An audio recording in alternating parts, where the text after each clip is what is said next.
Welcome to the award-winning RotoWire Fantasy Basketball Podcast, brought to you by DraftKings Pick6 and Vivid Seats.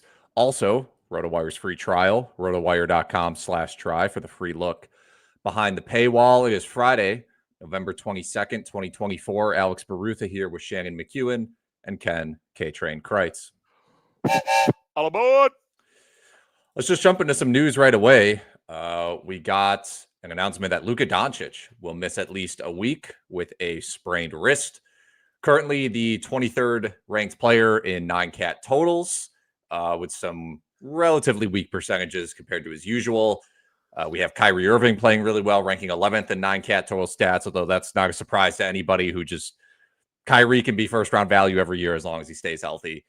But Ken, with Doncic out, outside of Kyrie, is there anyone in particular that you think is appealing on the Mavs, at least for the next week?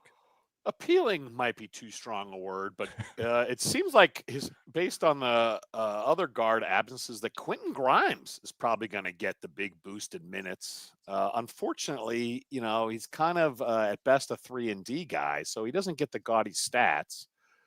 But Kyrie's going to shoot even more. If you're a Kyrie manager, this is probably good news for you. But Quentin Grimes is going to get the big minutes boost. I don't know, Shannon, anyone else on this Mavs depth chart catch your eye? Yeah, we'll talk about Quentin Grimes a little bit later as well. I fully expect him to receive the promotion and receive spot starts in Luka's absence. Jaden Hardy is someone interesting as well. He has averaged, 20 minutes per game over the past 6. A couple of those are blowouts, but there are plenty of close games in there as well where he's getting decent run. So it wouldn't be a surprise to see Hardy see an extra 5 or 6 minutes of run a game as well over the next week. And that puts him on the radar in deeper leagues. Yeah, I think in shallow leagues, the rotation, like it could just be 7 more minutes of Grimes and 8 more minutes of Hardy, and then Dinwiddie gets back in the rotation, and it may just end up not being super viable for people in standard leagues. I mean, I would say there is a chance as well. If you're in a shallow league and Klay Thompson's not rostered, good point. Yeah. Klay Thompson probably will have his best week of the season. Yeah.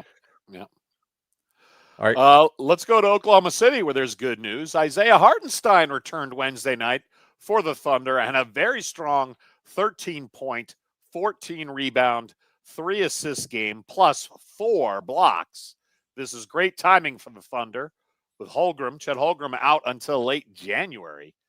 Jalen Williams, gentlemen, has been on fire with Holmgren out and now qualifies at forward and center on Yahoo, ESPN, and CBS. Williams still huge even with Hartenstein back. Williams put up a 30-point, 7-board, 8-assist night. But, guys, what observations do you see with the Thunder with the return of Isaiah Hartenstein at center? I mean, I think, to me, the main thing is I don't think anybody on this team that is on a fantasy roster is going to lose value because of this. So I think this is just all positives from a fantasy standpoint. I'm going to disagree there. Dort, our man Lou Dort, had a decent run, much of it because of a boost in rebounds. I think he only got 2 boards with Hartenstein back. I don't think they need Dort bully ball inside as much as they used to. But I know what you're going to say. Dort shouldn't be on your roster anyway. He was fine to have, but he is actually, I mean, he's not a top 100 player right now. Like, he had a nice run. Yeah, yes, you are right. Yeah, you don't try to target late round darts. It's late round darts. Oh man. Hey, Shannon is a dad. Dad joke from Shannon there. Hello. I apologize. I mean, one takeaway for me is Jalen Williams. If you were disappointed because the sell high window closed or anything like that, don't be. Hartenstein's return does not impact Jalen Williams whatsoever. He was already set up for an increased role as a playmaker for this team after they traded away Josh Giddey. Alex Caruso's there for his perimeter defense primarily. He's not there for his offense. So Jalen Williams already had this increased role coming into the season. That picked up with Hartenstein and Chet's injury. Chet's out. Chet's not coming back. So Jalen Williams is the number 2 guy for this Thunder team for the remainder of the season, and he's going to continue to post crazy lines. No reason to sell high. Cling to him all year round. Yes, sir. All right, Shannon, take us to some Denver Nuggets news. Yeah, Nikola Jokic is questionable for personal reasons for tonight's game against the Mavs. Jokic did not participate in Thursday's practice and is in danger of missing his 4th consecutive game while tending to the personal matter. We should have an update closer to tip-off. Check the RotoWire starting lineups page. And does that there's a couple follow-up questions. I got 2 things. One, breaking news update. Joel Embiid did not participate in shoot around on Friday. He's firmly questionable for tonight. And fat and out of shape and a giant whiner. Yeah, he had a pretty good game the other night, though. In a loss. In a loss. Yeah, that's true. All right, Ken, do you have a question you want to pose? Yes, let's go to the fan feedback question. We're going to start with Kool-Aid Trippin', who wants to know, would you trade Poole for Chris Paul? No. I Chris Paul. Up. Poole's playing well. Poole's playing well. No steals the past 2 games. Like steal rate has been driving his fantasy value. I will say that to an extent. But no, I think Poole's role is really secure. 30 minutes a game.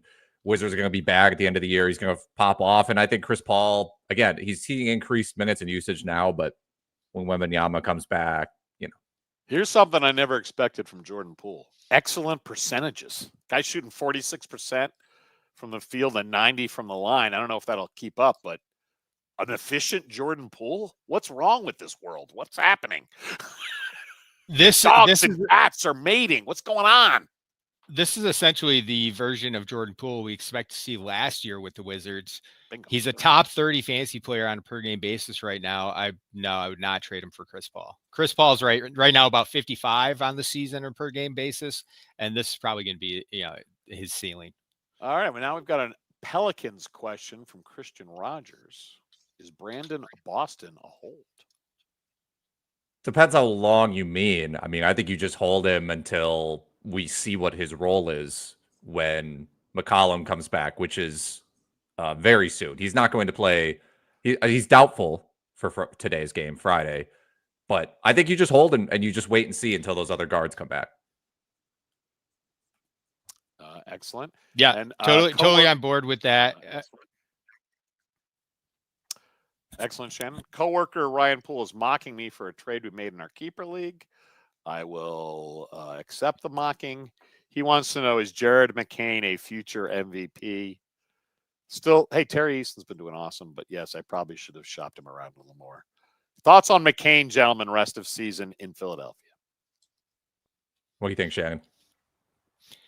I think he's a hold for rest of season 10-team, 12-team leagues. I would if I'm doing rest of season projections right now, rest of season rankings, I'm putting him in the top 100. I think it would be hard to omit him from that list. He started after Maxi's return.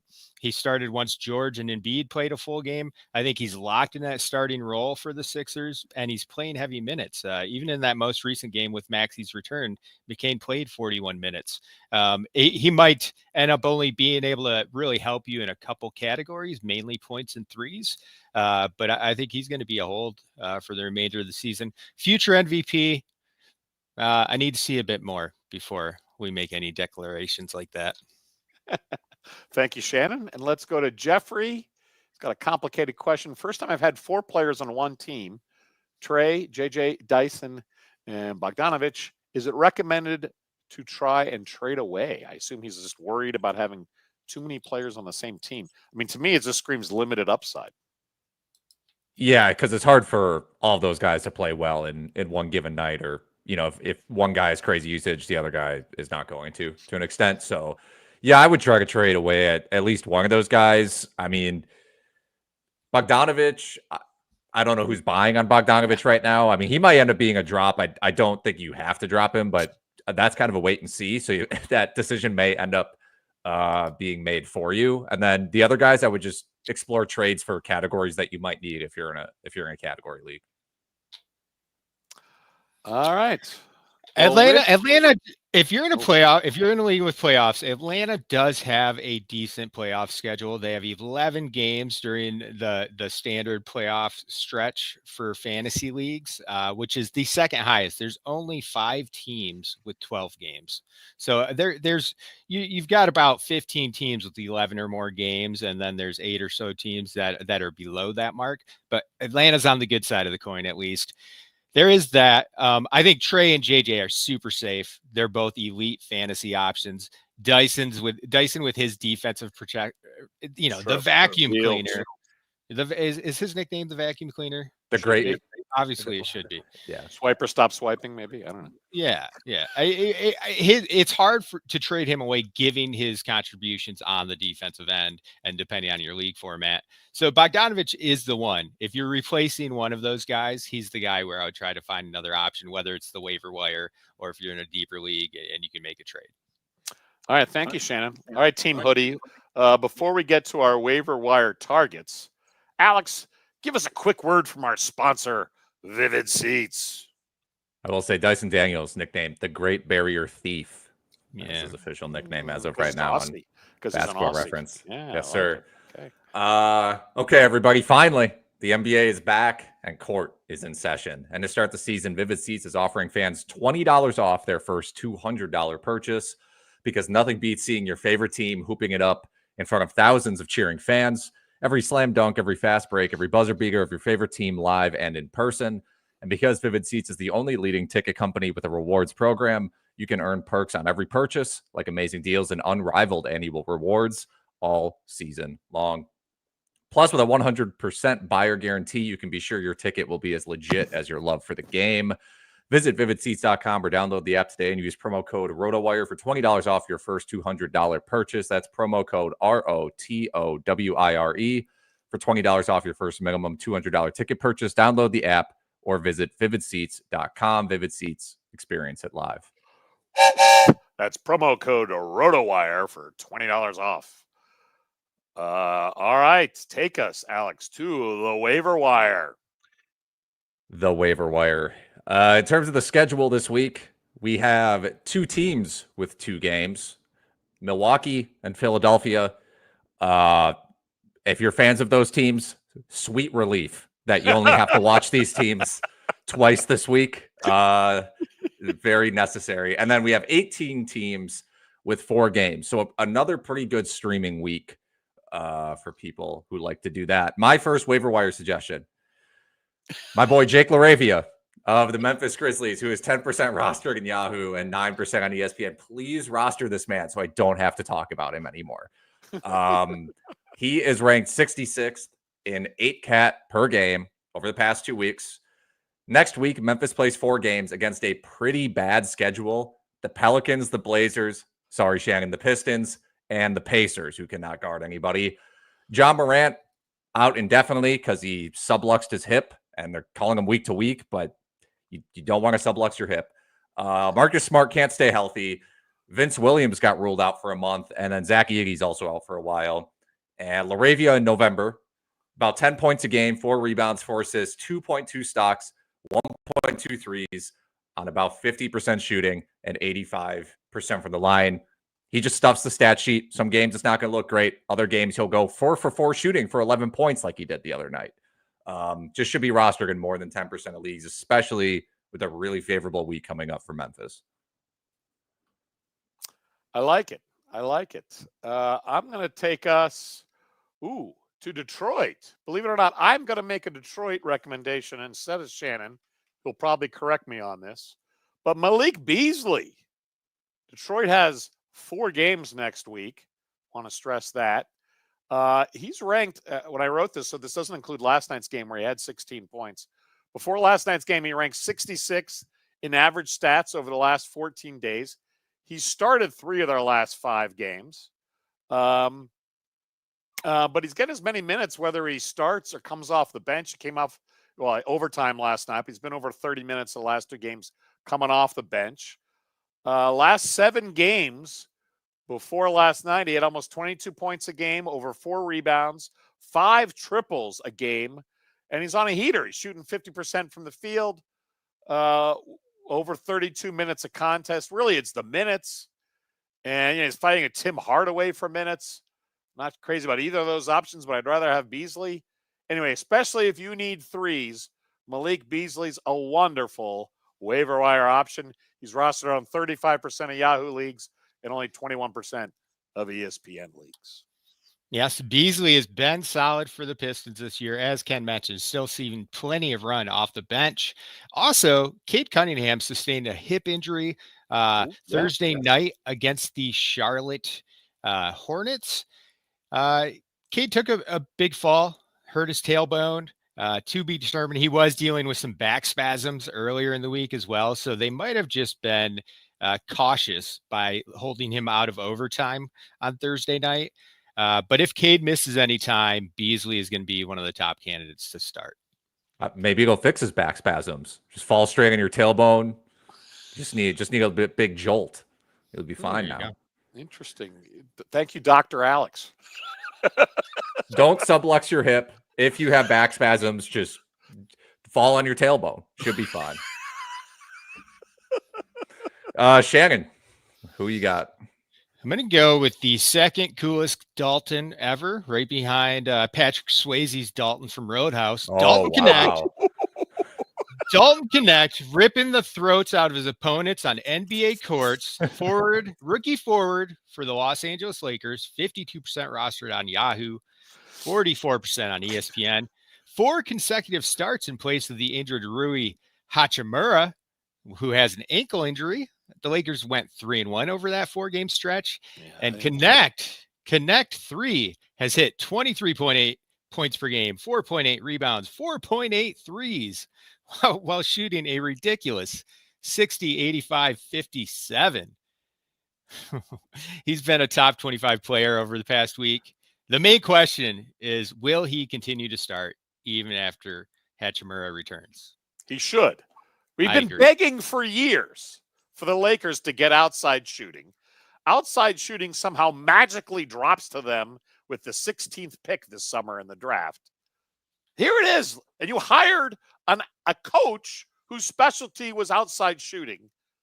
Play Knecht. I think he should, because Hachimura makes sense as a bench player. He loves that. He loves that mid-post game. You just give it to him with 8 seconds, and he's like, I'm Carmelo, actually. But yeah, I think the main concern, whether or not he starts or comes off the bench when they get Hachimura back, do the minutes go down to, let's say, high 20s?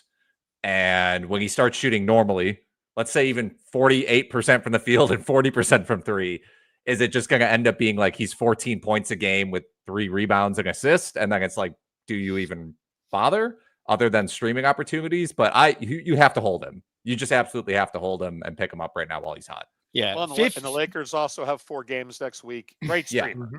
Great streamer while he's on a heater. 15 points, 5 rebounds, 2.5 threes per game, holds tons of value in almost any sized league. Love that Roadhouse reference, by the way. That was we need more Roadhouse. Need more Swayze references in general. Alex, take us to Texas. Charles Bassey, center.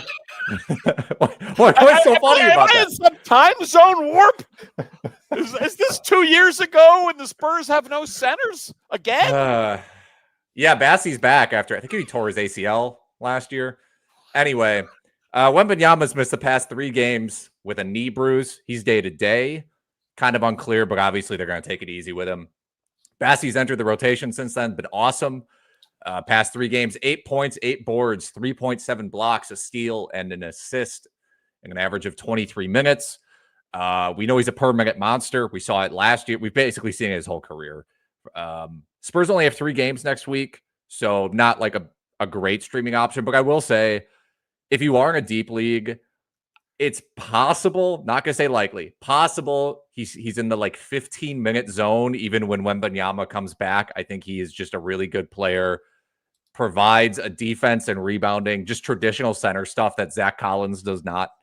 I think he can be on the court with Wembanyama at the same time.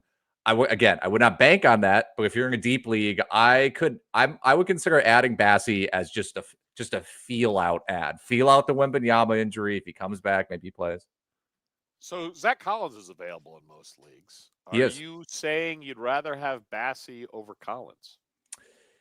Yes, because if they're both getting if they were both getting the same amount of minutes, I think Bassey would be better for fantasy.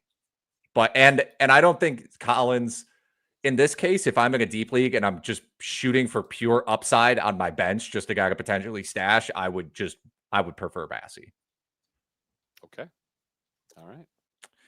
Where are you going, Ken? I agree with that. I've watched two of the three. I've watched 2 of the 3 Spurs games with Collins as the starting center, and Collins has put up decent stats, but he hasn't looked great. He's airballing threes.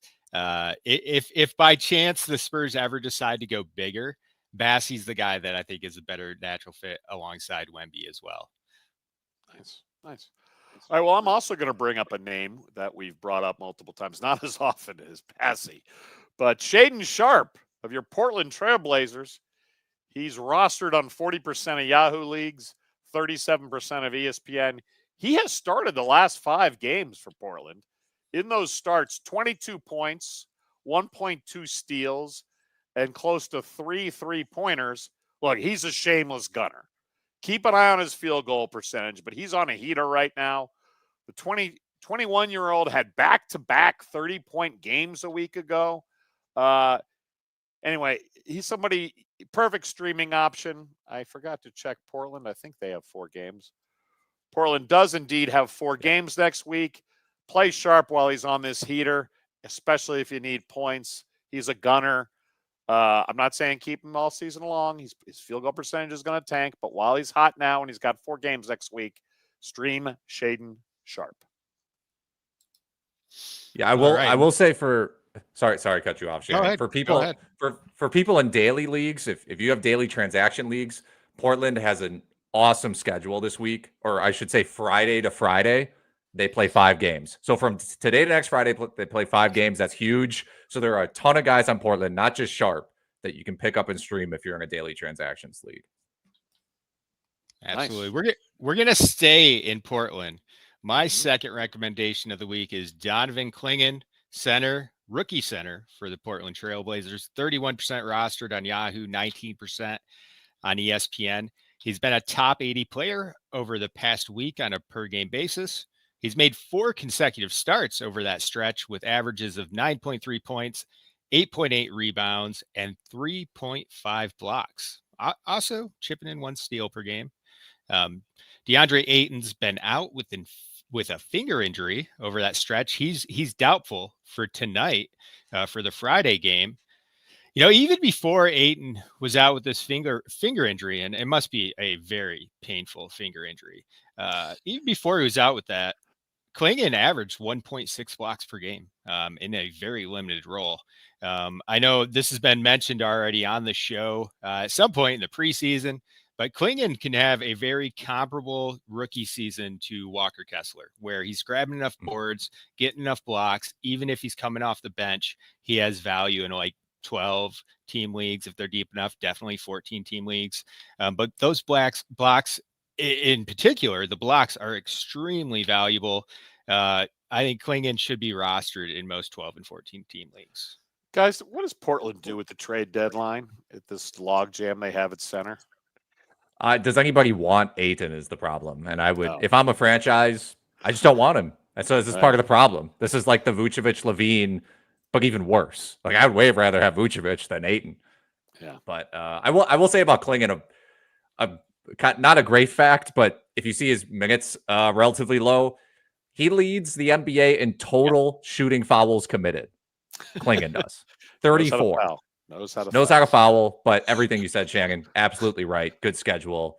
You got to consider picking up Clingan. What's irritating about those 3 centers, and so we haven't mentioned Robert Williams, Time Lord, none of them can shoot from outside. So you can't go big and play any of them at the 4 because they're all the same like log jam in the key guys. You know, like yeah. I'm trying to figure out how many Swayze references I can work out into my next. My next waiver wire pickup. Kevin Porter Jr. of the LA Clippers, 5% roster in Yahoo, 2% ESPN. Porter, Looked like Swayze would kick Porter out of the bar in Roadhouse. That would be like, you out. Looked like a ghost earlier in the season, but has dirty danced his way into some value.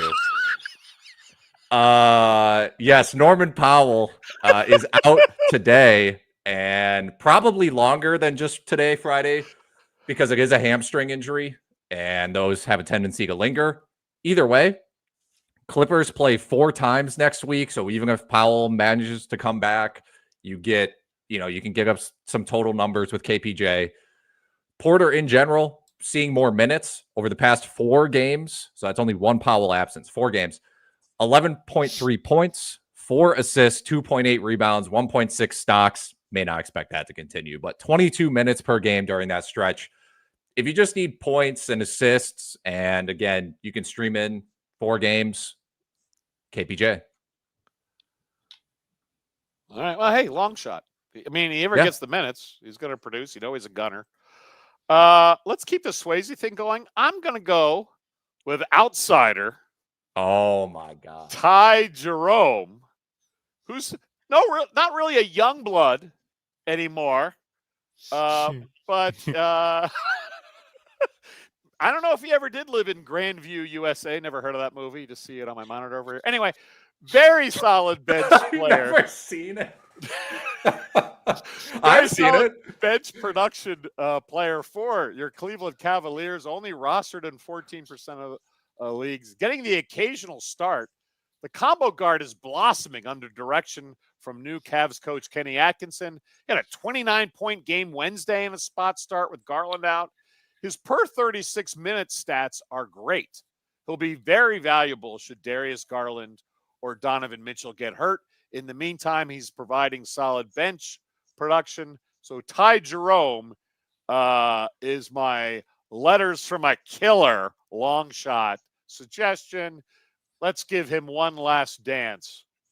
Wow, that's not control. Correct me if I'm wrong, Ken, but have you been rostering Ty Jerome in our 16-team state league for multiple weeks now? Yes, I have. Yeah. Love him. Put his money where his mouth is. I mean, I think the key part there was 16-teamer. Well, yeah. These are long shots. Long shots. All right, Shannon, bring us home. Yes, let's get us back on track. Quentin Grimes, the aforementioned Quentin Grimes, swingman for the Dallas Mavericks, 5% roster on ESPN, 1% on Yahoo. As discussed, Luka is out for a week.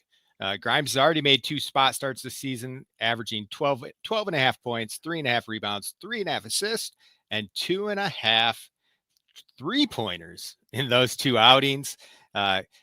Grimes had already seen an uptick in minutes off the bench for the Mavericks.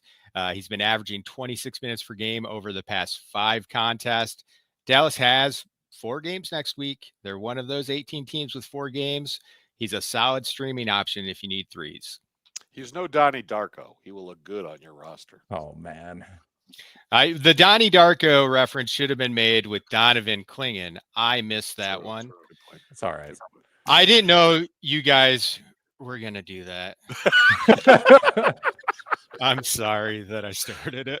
Quentin Grimes, a black dog. Didn't see that movie. Did not see that. Good poster, though. A good poster on the internet for it. Yeah. Also, the Donnie Darko version of Patrick Swayze is that's towards the end Patrick Swayze. That's the sad Patrick Swayze. What about the Tu Wong Fu? Yeah. Thanks for everything version of Swayze. That's the sexy. That's the sexy Patrick Swayze. Yeah. Hey-o.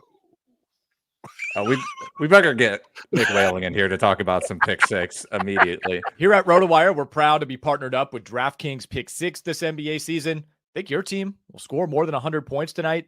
How about your favorite point guard making more than 4 3-pointers? Check out DraftKings Pick6, the newest way to play fantasy basketball and win cash with DraftKings. Here's how it works. All you got to do is pick 2 to 6 players of the same sport and choose if they'll have more or less of a given stat. So for hoops, we're talking points, assists, rebounds, etc. Lock in those picks, compete against opponents for your shot at huge cash prizes. Go download the new DraftKings Pick6 app right now and use our code ROTOPICK, ROTOPICK. That's code ROTOPICK for new Pick 6 customers. Play $5, get $50 in Pick 6 credits guaranteed. Gambling problem? Call 1-800-GAMBLER. Help is available for problem gambling. Call 888-789-7777 or visit ccpg.org in Connecticut. Must be 18 plus. Age and eligibility restrictions vary by jurisdiction. Pick 6 not available everywhere, including New York and Ontario. Void where prohibited. One per new customer. Bonus awarded as non-withdrawable Pick 6 credits that expire in 30 days. Limited time offer.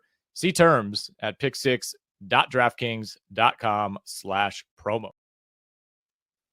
All right, let's jump into our DraftKings Pick 6 segment, which will also include a little DraftKings DFS talk. As Ken deletes himself from the video. Ken, we got a Celtics game tonight. Come back in here. I want to talk to you. Okay. Celtics, Wizards tonight. And this is NBA Cup implications. Just 16-point favorites. Tell me this is in Washington, so I don't have to see that bright green floor. Good. It is. We'll have some nasty red or blue floor in Washington, but that green floor, God, I was getting headaches of that all Celtics game when they lost to Atlanta. I can't. Too old for it. I just question. I've been saying, this whole time, NBA should have bright green courts with as many lines on them as possible to increase the. I would just how do you feel like the Celtics have been playing? Like, any insights in general into the Celtics? Love the Celtics. Very nice that they, they took care of business with the Cavs, let go of the rope a little. But my big fear in any kind of pick 6 or wagering scenario on the Celtics tonight is this is a blowout. I mean, what's the spread? It's 16.5-point spread. So I'd be looking at Peyton Pritchard because he's the guy that he's really their sixth man off the bench, especially with Hauser hurt. But they leave him in there in routes to just keep gunning, because that's what he loves to do. So Pritchard would be my, over on points pick. I'll probably be sending that to you later today. He's played at least 23 minutes in all but one game this season. So you're right. They love to leave him in there. He's route proof. That is a good note. I should mention, I didn't really set it up. 8 games today on Friday. Highest over under is 246, which is Atlanta at Chicago. What a game. As always, for injuries, injury notes, starting lineup news. Patrick Williams will still only have 7 points. He's out. He's out. Oh, he's out. Oh, tragedy. Or doubtful. One of the two. During the Bucks game, I had a buddy text me, who is Julian Phillips? He's getting minutes because of Patrick Williams being out. I will say from this game, Kobe White, one of my favorite DraftKings Pick 6 plays. Play the threes, play the points. I'm really not too picky about this. The Hawks can't guard. Game time decision, though, for Kobe. You say he's going to play. That's just fodder. You're our injury expert. Yeah, he's probable. So I assume he's going to play. And the Hawks can be a little tough sometimes because they have Dyson Daniels back there, and he's going to pick one of the two guards to check. But I think he'll probably be Levine. So I think that frees up Kobe White to basically be guarded by Trae Young, which should equal points. And I lost his prop, but you don't think they're going to double Torrey Craig all night? I don't. I do not. Where are you going, Shannon, on this slate?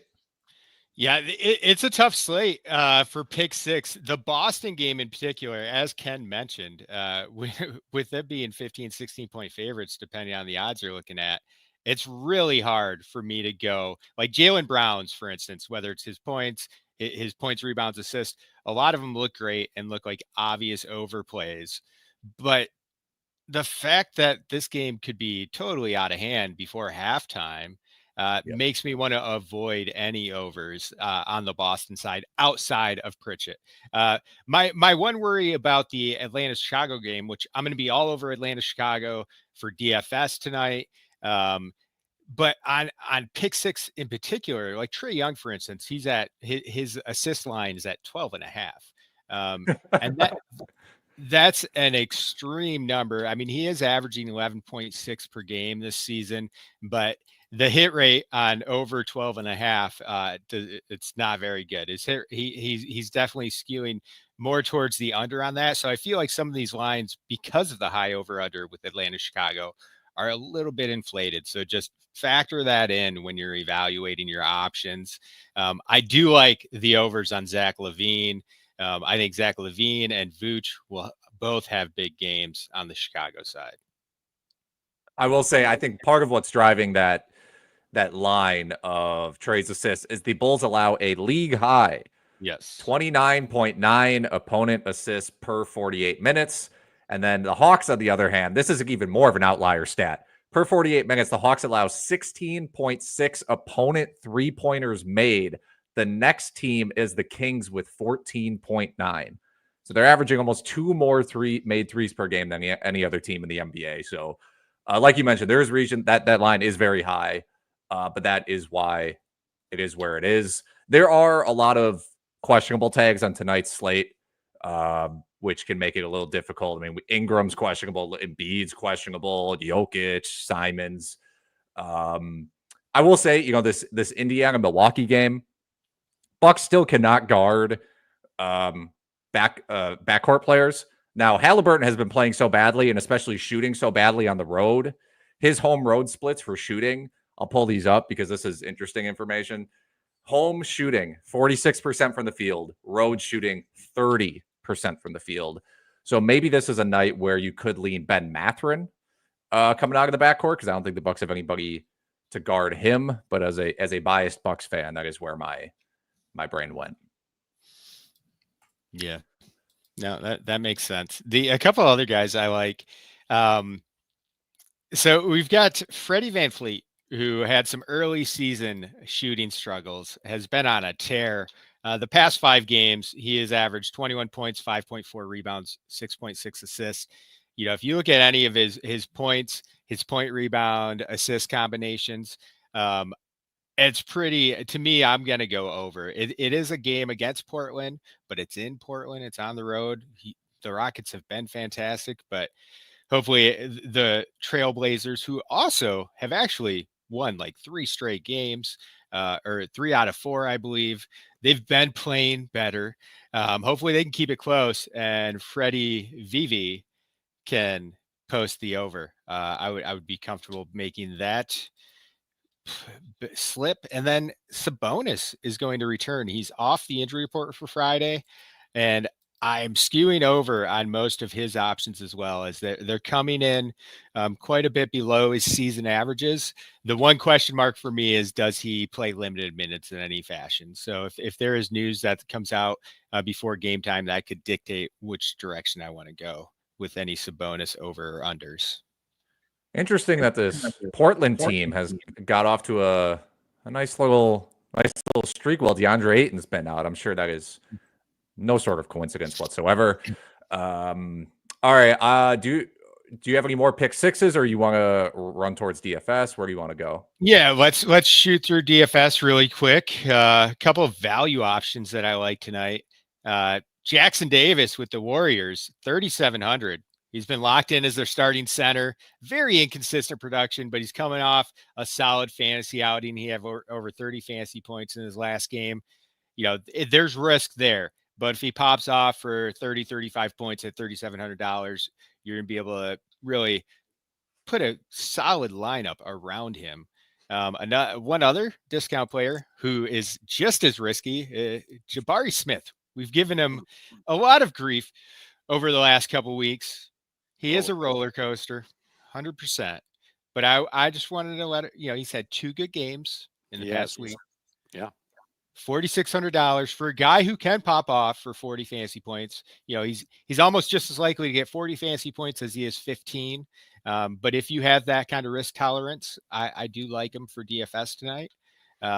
Westbrook, or Westbrick, as you guys called him before the show, $5,500 on DraftKings. If Jokic sits again, Westbrook's coming off a big triple-double. He'll have an increased role with Jokic out. And then the matchup we already discussed, Atlanta-Chicago. I know Dave Rowe mentioned in our comments, Chicago has a high pace. I believe they might have the highest pace in the NBA this season, and bad defense. So anyone in that Atlanta-Chicago game, yeah, and, well, not as much him, but anyone else I really like in that matchup. Just like showing off my French pronunciation. Bulls Bulls do play with the fastest pace in the NBA and allow 123 points per 48 minutes. All right, Ken, you're back here. What are you mad about today? Arg! Joel Embiid is not a star. He's never made it to the Eastern Conference Finals, let alone sniffed a championship. Let's be honest. Despite the gaudy stats, Embiid has always been out of shape and soft. Over 8 years, Joel has averaged 54 games a season. Bill Russell averaged 74 games a season his career, and Wilt Chamberlain averaged 75. Those are stars. Now we find out Embiid's perpetually late for every Sixers event and has been coddled by former coaches. That should not surprise fans. The results speak for themselves. Philly is now 2-12. Let's focus on winners, not crybabies. Arrgh. He was very close to making the conference finals. If that Kawhi corner jump shot didn't bounce around and drop in, Embiid might have a finals appearance, maybe even a championship. Maybe he would have only played in 4 of those Eastern Conference Finals because the fat bounces around too much. And for your narrative, you should have included the 2 seasons he did not play for your games. I even left out didn't play his first 2 seasons as a rookie. I mean, they knew that when they drafted him, but come on. Easy to forget now. That was a huge deal. Drafting a guy 3 overall, doesn't play the first 2 years. I would actually say so. As much as it is frustrating, everything you said, the fact that his peak has been as good as it has been, given the way he started his career, is impressive. What's the Tom Brady quote about availability is the strongest attribute or something? The most important. I don't know. It rhymes, right? I also can't think of it. Availability. The best ability. The best ability is best ability is availability. The best ability, does not apply to Mr. Embiid. I'm butchering that. Thank you, everybody, for joining us on the Patrick Swayze Fan Hour podcast. RotoWire Fantasy Basketball Podcast presented by DraftKings Pick6 and Vivid Seats. Also, RotoWire.com/try for the free look behind the paywall. Do not forget to, if you like this video, like the video, subscribe, comment. Subscribe, yes. Helps us a lot. We appreciate that. All right, Ken, take us out of here. Well, hey, let's go to L.A., where this week the Jazz lost to the Lakers in large part because of rookie Dalton Knecht's 37 points. Jazz head coach Will Hardy said this postgame, quote, "In the second half, it seemed like everybody in the gym knew that Dalton Knecht was going to shoot the next shot, with the exception of a few people. The problem was that those few people were on our team." End quote. Thank you, Coach Hardy. Also, as Patrick Swayze said, as his character Dalton said in Roadhouse, hey, quote, "Take the biggest guy in the world, shatter his knee, and he'll drop like a stone." End quote. Thank you, Mr. Swayze. Attention, passengers. This 3-car fantasy train wreck has hit the end of the line.